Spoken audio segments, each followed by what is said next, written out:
Anyway, so as I was saying, we found it absolutely critical that we recruited people from the local community who, although they might have had their own self-interest, you had enough of them that were objective enough that they could relate back to you, engage with the local community and relate back to you the feedback that they're getting, so that you've got essentially an effective means to triangulate, I guess, what the powerful were saying versus really what the mass of people in the community were voicing in terms of their concerns and needs, right? And that was true in both Iraq and both PNG. And it was absolutely essential that we were able to do that to understand, what was being driven by personal agendas versus what were genuine concerns, needs, and that sort of stuff for sort of the greater populace. And if you don't do that, you're sooner or later going to doom yourself either to failure or to significant setbacks, because people will find a way to voice their concerns, to either actively or passively resist, or somehow make their needs known until you at least give them a fair hearing and demonstrate that you've listened and heeded what it is they're telling you. People are going to feel quite alienated, and a lot of times you don't necessarily have to agree or give people everything they demand, but at least demonstrate that you're actively listening to them and, giving feedback and rational answers is why you can, why you can't, and demonstrating to them that they're heard. That blends into number 2 and the importance of listening. And the reason I use the word contextual listening is, I think as an anthropologist, I'm always looking at people, not just as individuals, but how they relate to bigger social groups, right? And to try to understand why it is that they think a certain way, right? Instead of just viewing everybody as individuals. Yeah. Well, contextual, and if I'm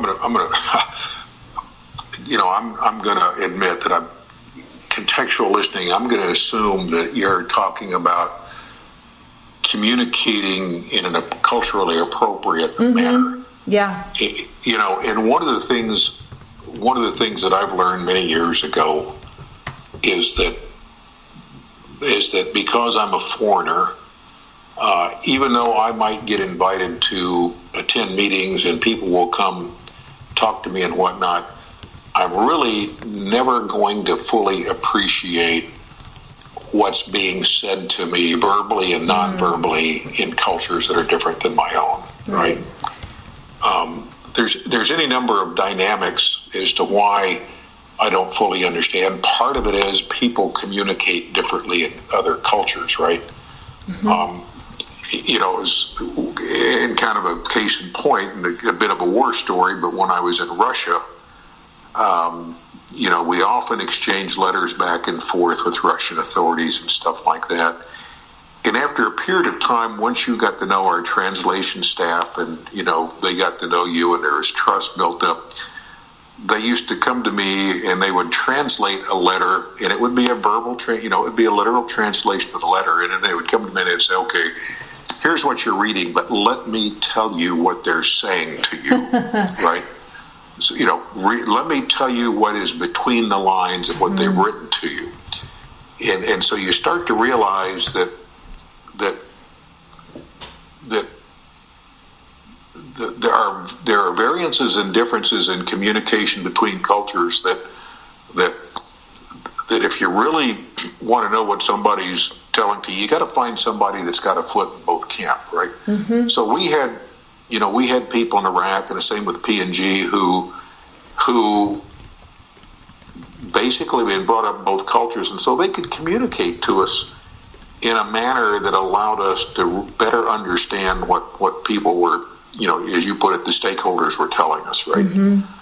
They're just very, very different ways of communicating. Part of it is by actions, and part of it is just by interpretation. And again, another case in point And if I'm boring you with war stories... No, I love those the best, because it's so much better to have examples than just kind of the abstract things. In Iraq, gunfire was a very common thing. There's just a proliferation of weapons. Part of it is because that when the Americans and the British blew through there during the 2 Gulf Wars, they would overwhelm the Iraqi army and blow through, and armories and vast caches of arms were left behind unguarded, and so people just helped themselves. In addition to which, you've got the ongoing fighting against ISIS, or what they call Daesh, up in the north. And so you've got all these militia groups that were heavily armed fighting against ISIS, and people would bring those weapons home with them. Mm-hmm. So consequently, gunfire was a very constant source. It was, gunfire at weddings, gunfire at funerals, and then you would hear reports of gunfire between communities within our concession. We had a very large concession. The ExxonMobil response is we hunker down, we shut down, it's a security risk, gunfire, active threats, they're trying to kill each other. When I talk to my Iraqi nationals that work for me, they would say, you're getting it all wrong. They're not shooting at each other, they're shooting over each other's heads, and it is sort of a traditional display of manliness, and if you don't counter that display of manliness, they're going to think you're weak. Mm-hmm. So again, they're not, as we would put it, shooting at each other, trying to inflict bodily harm. They're just demonstrating equality as kind of the opening discussions to negotiations or whatever, right? Mm-hmm.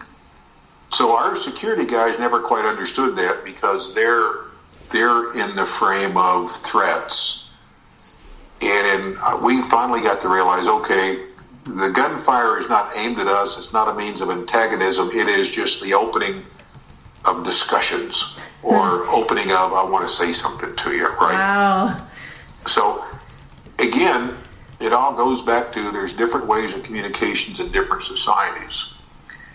And so I'm a firm believer that, I'm never going to get the story, or I'm never going to hear what people are trying to tell me. I get nationals to do that for me, right? Now, I've worked with many people that, take a different stance. Well, I'm skilled at negotiation, understand what they're telling me, rah, rah, rah.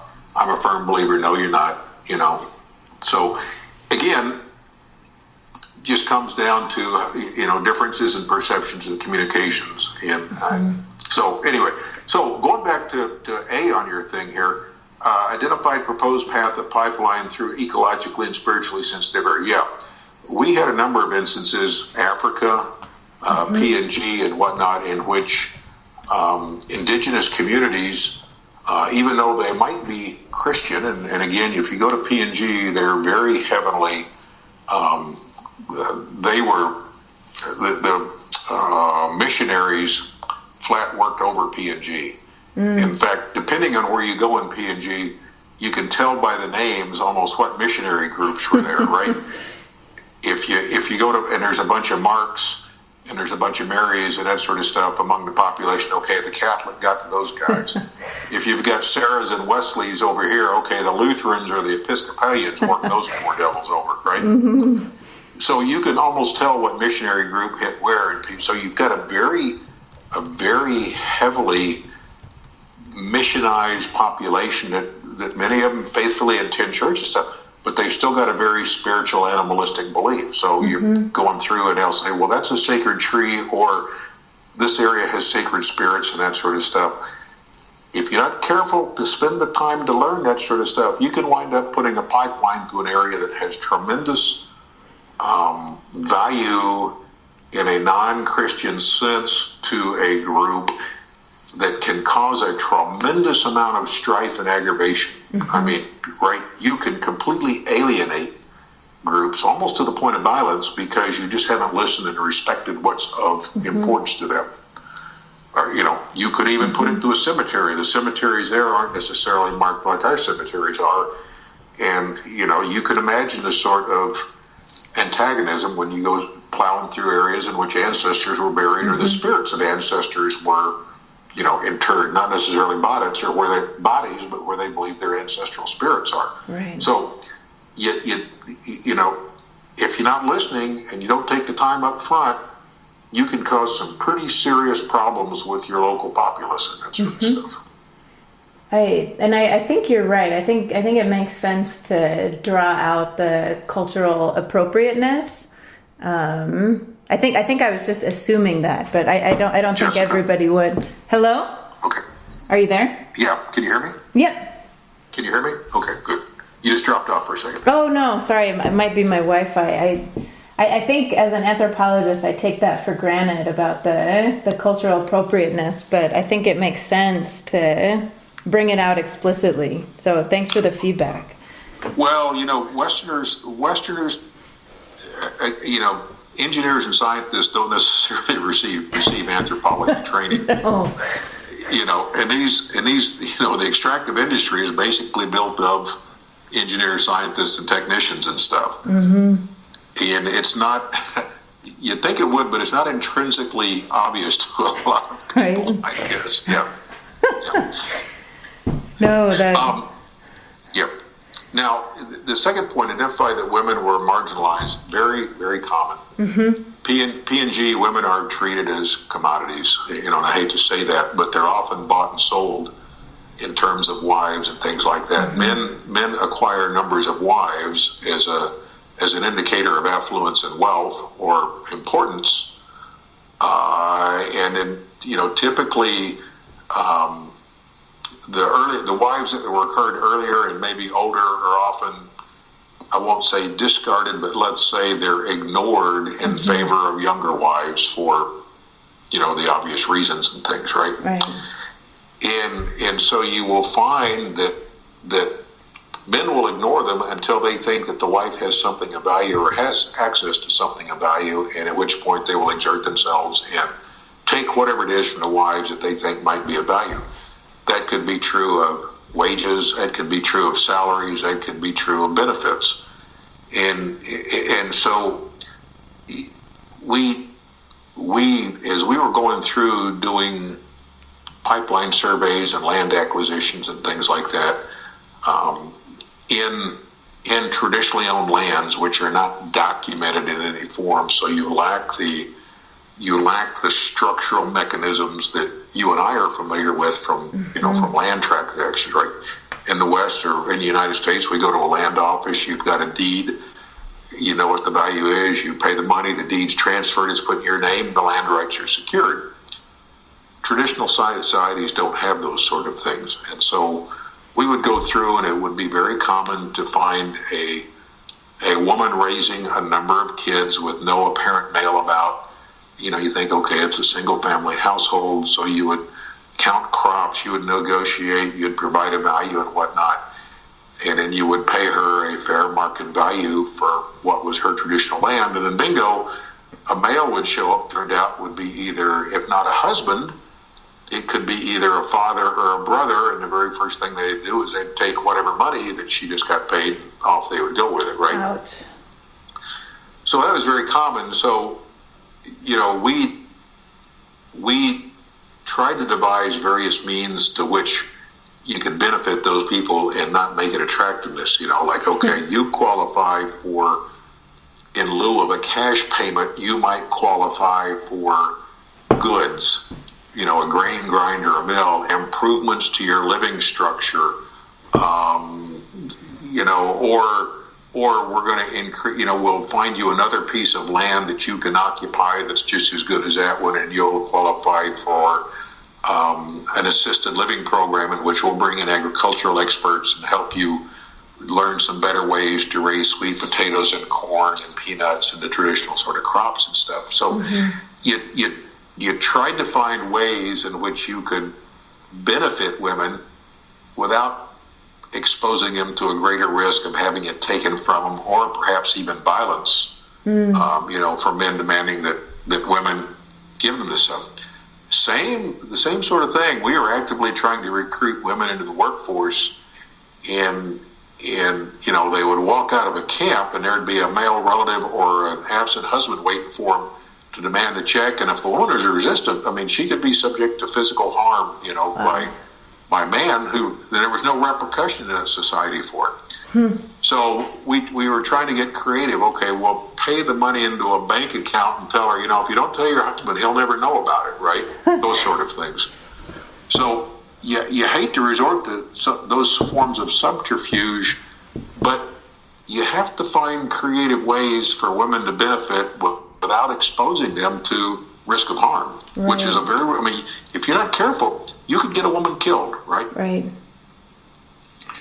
And it was even more so in Iraq, in which, religious norms and societal norms were such that you couldn't even shake hands with a woman without possible causing risk of offense to male members of her family or her husband or something. Wow. So you had to be, you had to be very aware of the boundaries about women in certain societies, and find ways, if you were going to help, you had to find ways that fit within the cultural pattern while not exposing them to an increased amount of risk.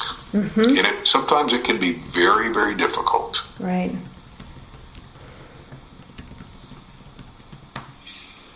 And I found it interesting. I recall when I was lecturing several years ago in one of your classes, a young woman, and I can still see her face, I can't remember her name, but we talked about this, and she asked me, well, should you even be operating in those countries? And that's a very valid question. I mean, by operating there, are you implicitly endorsing such behavior? I would argue that if you're not some sort of agent for change, even slow and gentle, then things may never improve. Right. So it's and sometimes it's a damned if you do, damned if you don't sort of thing. It is, and that question has come up in a few of my classes, and I think another response to it was that if you don't have the majors there, then if the government wants to develop that resource anyway, then they'll bring in someone with even lower ethical standards, right? Well, yeah, without naming certain nationalities and stuff, there are some oil companies out there that just love to come in and guess what, human rights, no, it's kind of we're not going to bother with that. So, right. Yeah. One of the things that we found, particularly in P&G, is I'll send you a case study after this call. We found ways in which women can benefit economically. The men begin to realize, she's a valuable asset. Maybe I ought to treat her better, right? Now, you hate to think that that's how you're enforcing behavioral changes with regard to gender violence and stuff. Right. But sometimes it might be the only thing that starts that awareness that, she's a valuable member of the family. I should treat her better, right? Mm-hmm. And we found that women were often much more motivated in P&G for enterprise sort of things because they were often, again, marginalized, didn't see other means that they could improve their situation, had children dependent upon them, and so we're quite eager to find ways, what can I do to improve my economic situation and those of my children? Right. And we found that women were often much more receptive and much more eager to learn and grasp and do new things. Mm-hmm. I'm wondering, that kind of leads into number 3, about how much were you able to kind of do that work collaboratively and in terms of setting out potential programs or initiatives? Well, I'll send you the case study. There were, up around, we found some things that were, again, thematic and built upon existing skills. And again, here's one of the things I try to tell young people: don't go in and try to change the world overnight. Exactly. Try to find something that people do normally as part of their everyday life and find means to improve it incrementally, right? And so, for instance, we assisted women in improved agricultural techniques. We introduced some new varieties of crops so that their yields would increase by 5, maybe 10%. Doesn't sound like much, but in a cash society in which people live at a subsistence level, a difference of 5 or 10% allows a lady to pay school fees for her kids, right? At the same time, we thought, hey, you can have an enterprise out of here. So they would bake breads and stuff, and so we designed these little ovens made out of drums, wood burning ovens made out of drums, and they started enterprises in which they would make scones and baked goods and stuff like that they would sell to the workers going into the plant in the morning and coming out of the plant in the morning, or dried plantains or banana chips and stuff like that. And it was just assisting with incremental skills, basic things like budgeting. Here, and you laugh, but some of these people have never had money, so they've got no idea of how to budget, right? Right. And so you teach basic things like, okay, we're going to help you improve your baking skills and some things, but we're also going to teach you to budget.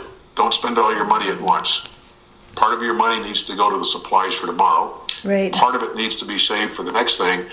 And it's just building those incremental skills that allow them to go from subsistence to the next step. Right. They're not necessarily rich, but they're out of that abject poverty range. And it's the sort of things that once you leave, there's a hope of sustainability, because it doesn't require flying a paper airplane one day and going to the moon next day, right? It is doing what it is you do, but only doing it just a little bit better. Because, and I'm sure you've heard me say this before, I've gone to a lot of places in which you've got well-intentioned NGOs and aid groups and stuff trying to convince people to take great leaps in terms of agriculture or whatever. And once those groups gone, people go back to what it is they know how to do, because they understand we did this for 1,000 years because we know it works. Right. Hello? Hello? Oh.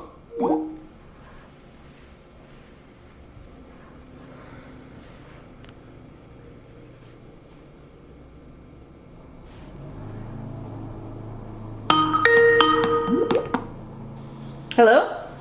Okay. Sorry about that. No, it's okay. I think I got everything. You were just ending that people go back to what they were doing when the changes are too big. Yeah, I mean, right. It's great to try experimental stuff if you've got aid groups there with resources and expertise and all that sort of stuff to back you up. But once they go and you've got families or villages that are absolutely dependent that you're the only one that's there to feed them, they're going to go back to what it is they know how to do. I mean, just human nature. Right. Yeah. Right. Do you use, I mean, my students have all been very taken by this language of shared value in the sense that it more directly connects quote unquote CSR activities to the core practices of a business, so that it's not just kind of one-off aid, but is kind of strategic. Is that language that you've used or that you find useful, or is it just a buzzword? I think, I'm going to be blatantly honest with you. I hear a lot of people around here talk shared values, but how do you get shared values between an oil and gas company and people that are living at a subsistence level, in a community? What I view as shared value is when you're talking about community aid, you design programs that have an importance to the community, right? Community development projects and community aid, ultimately, in my opinion, are doomed to fail unless you find something that is of value to a community that they will support after you're gone. Yeah. Right? Okay. And so I like to say, okay, I want to find things that a community will provide some sweat equity into. We might provide funding, we might provide technical expertise to start a project, but I want to find people in the community that have an interest that they will invest their efforts, whatever it is they might have, to making it succeed, so that you have a feeling that once we go away, they're going to continue that work. Right. So, going back to P&G, we had some coastal communities where the LNG plant were, and they would have, they'd come in every day with their fish, they'd go to a market and sell it. And so we got with the women and men and said, hey, why don't you guys create a co-op, right? Mm-hmm. Combine your resources, go to market, be efficient going to market, typical sort of co-op stuff. They took to that because they recognized it's going to help me sell my fish better, right? Mm-hmm. I'm going to get more money for my fish. So to me, that's a shared value. Right. Now, there are some shared values, if you've got some institutional training. So let's say we're going to do vocational training and stuff. If you want to set up, a training academy, then you're going to find some shared values in which here's a skill set that we need, and here's a skill set that we're going to offer to you to train you, and if you take advantage of it, then you can come to work for us, okay? Mm-hmm. That to me is a shared value.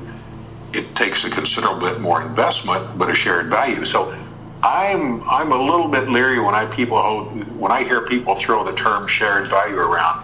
Well, you got to be more specific, right?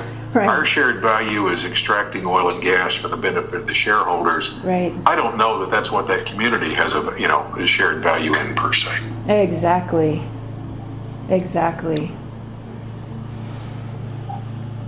I wonder if on number 4, if you have any other examples in which kind of all of that community engagement work that you were doing, if that went back and actually adapted decision making, not just for the community relations teams, but for the engineering teams, kind of the bread and butter of the business. Yeah, I'll give you a specific one. When we built the Hides gas plant, PNG, mm-hmm. Again, when we did FEED, which is the front end engineering design, that was all done in Houston.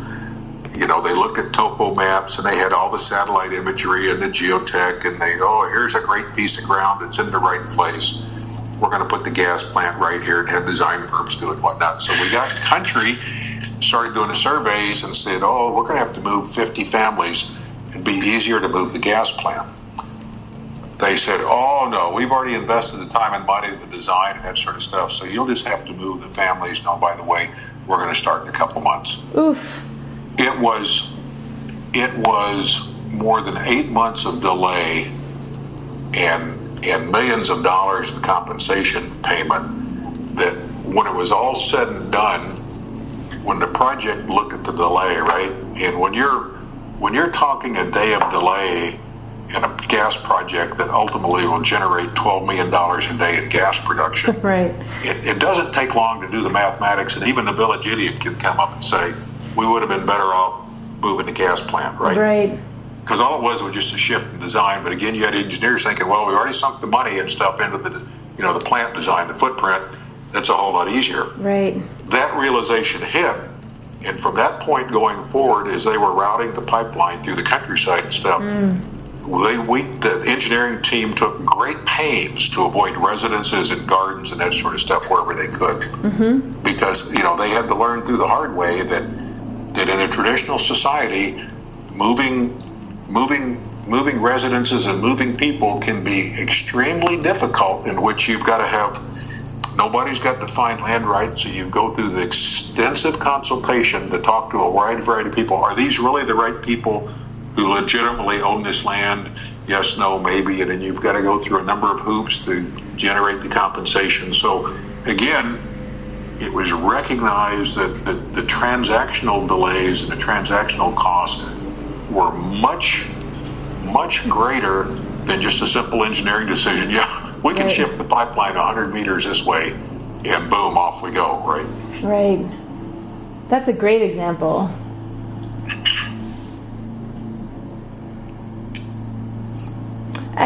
And the reason I included number 5 is that this has come up in a couple of our conversations, is the importance of having a way to assess what you're doing, instead of just kind of throwing money at a project.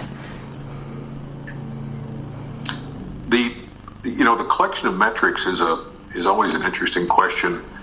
And Jessica, can you still hear me? Yes. Okay.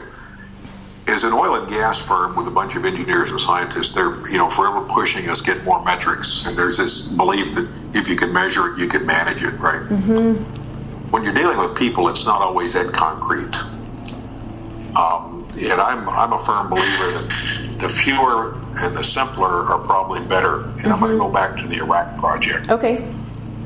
3 years ago, when I started my rotation, started going in country before we had a community team, we were experiencing days and weeks of delays by protests at the gate, angry people stopping access to sites, and a lot of it was over things we had nothing to do with. People quickly realized that we were an important asset to the government. The government was getting royalties from us that helped pay budgets and all that sort of stuff. And if they came and stopped us, they would get the attention of the government. So, people were angry over power outages. They didn't have power and all that. So they'd come to us and try to get the attention of the politicians. We track work stoppages and incidences. We transferred some guys from the Iraqi organization into our community liaison team and started asking them, we want you to keep track of all the interactions you have with communities, whether it's a phone call, whether you go to a meeting, whether somebody stops and talks to you. Just keep track of them. Don't get bogged down into, well, what was discussed, what are the kind of details, is it a grievance, is it an issue, is it something not related to us?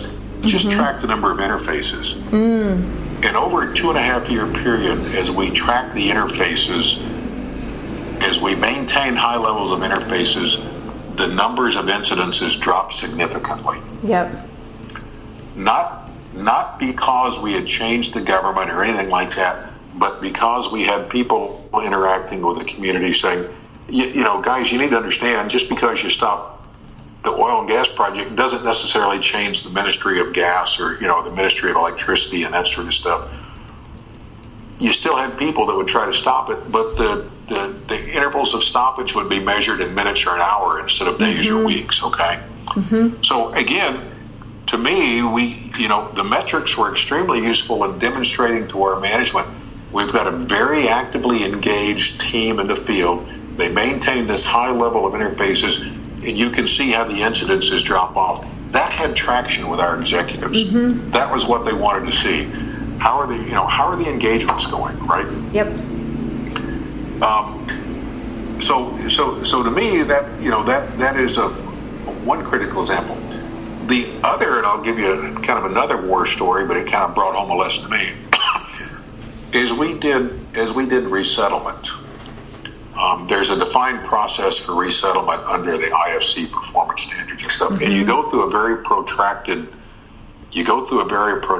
process of assessment and identification and valuation, and then ultimately you pay people for market value, for crops lost, livelihoods impacted, all the usual sort of things.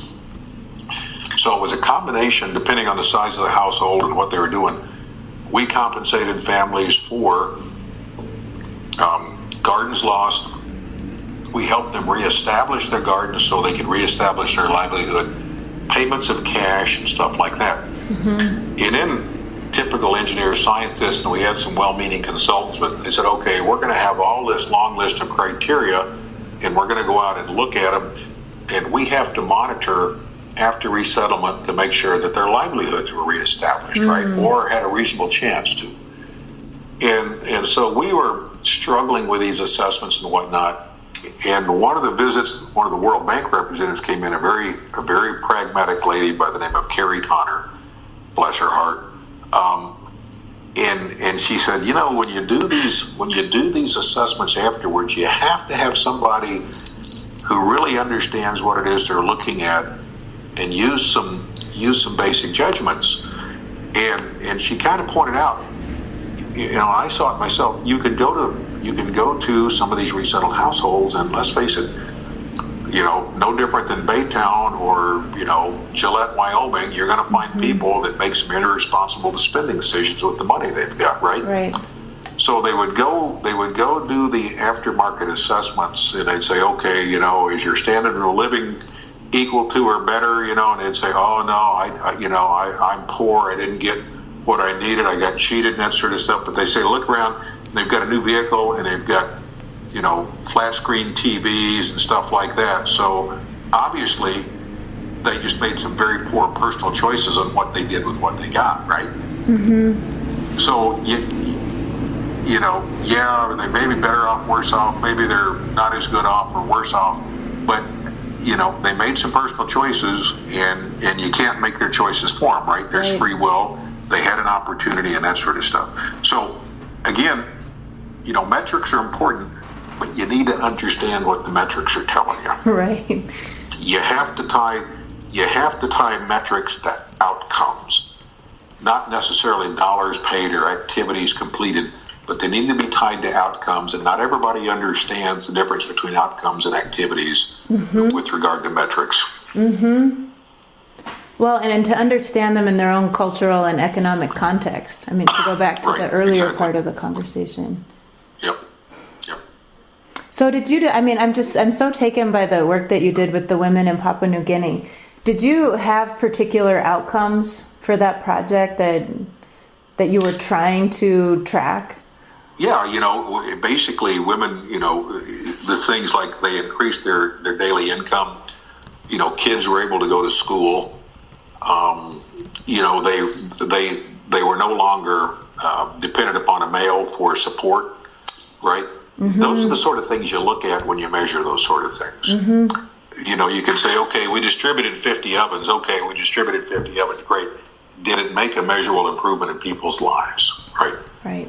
So you could say, okay, success, we delivered 50 ovens, or 50% of our target group were able to raise their incomes. Which is the success, right? I would prefer being able to say 50% of our target group were able to raise their incomes. To me, that's a success criteria, not necessarily that we delivered 50 ovens. No, of course.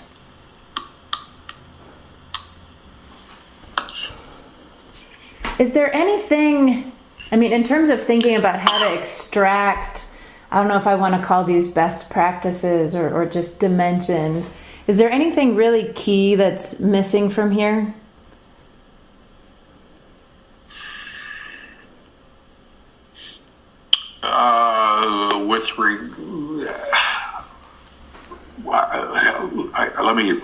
Let me ask the question. Where is it you ultimately want to go with this? Are you talking about trying to identify community projects, or?